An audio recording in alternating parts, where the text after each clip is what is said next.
ভাই আমি একটা কথা বলেছি, কথাটা ভাইরাল হয়েছে অনেক। মানুষ মানুষের অবস্থানকেই ভালোবাসে। মানুষ কখনোই মানুষের অন্তঃসত্ত্বাকে ভালোবাসে না। অবস্থান আপনার ভালো, আপনার পিছনে মানুষের অভাব থাকবে না। আজকে আপনার ক্ষমতা আছে, পাওয়ার আছে, খ্যাতি আছে, ইত্যাদি আছে, মানুষ দেখবেন পিছনে ঘুরঘুর করছে এবং এরা কিন্তু সবাই সবার স্বার্থেই ঘুরঘুর করছে।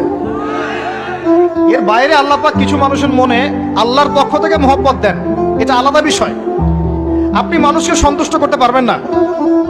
পরিবার, বাবা মা, ছেলে মেয়ে, বউ বাচ্চা, কাউকে সন্তুষ্ট করতে পারবেন না। 100% আপনি কাউকে সন্তুষ্ট করতে পারবেন না। সারা জীবন করে যাবেন, আপনার বিরুদ্ধে অভিযোগ থেকেই যাবে। শুধু আল্লাহ রাব্বুল আলামিন অপেক্ষা করে বসে আছেন, আপনি কখন তওবা করে তার দিকে ফিরে আসবেন। দিন আল্লাহ পাক আপনাকে মাফ করে দিবেন ইনশাআল্লাহ। আল্লাহ পাক বলেছেন, শোনেন, ইল্লা মান তাবা, যে অনেক গুনাহ করেছে, শিরক করেছে, জিনা করেছে, মদ খেয়েছে, বেদাত করেছে, হারাম খেয়েছে, আল্লাহ পাকের অবাধ্য হয়েছে, নামাজ পড়ে নাই, যাকাত দেয় নাই, ইত্যাদি ইত্যাদি অনেক অন্যায় করেছে। একদিন তওবা করে ফিরে এসেছে। আল্লাহ পাক বলেছেন, ইল্লা মান তাবা, যে ব্যক্তি তওবা করে ফিরে আসলো, ওয়া আমানা, এবং ঈমান নিয়ে আসলো, ওয়া আমিলা আমালান সালিহান, এবং এখন থেকে সৎ আমল করা শুরু করলো। হোক সে নারী বা পুরুষ, যে কেউ, যে কোনো বয়সের, যে কোনো বর্ণের, যে কোনো ভাষার, যে কোনো দেশের, এগুলো কিচ্ছু যায় আসে না আল্লাহ পাকের। ইন্নাল্লাহা লা ইয়ানজুরু ইলা আজসামিকুম ওয়ালা ইলা সুওয়ারিকুম ওয়ালাকিন ইয়ানজুরু ইলা কুলুবিকুম ওয়া আমালিকুম। আল্লাহ পাক শুধু কলব দেখেন, আমল দেখেন, রক্ত মাংস বর্ণ এগুলো দেখেন না। আল্লাহ পাক ফিরে এসেছে, আমল, ঈমান এনেছে, আমল সালেহ করেছে।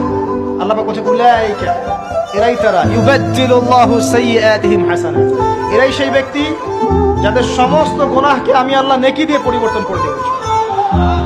আল্লাহ অপেক্ষা করছেন আপনার জন্য। ভাই আমি একটা কথা বলেছি, কথাটা ভাইরাল হয়েছে অনেক।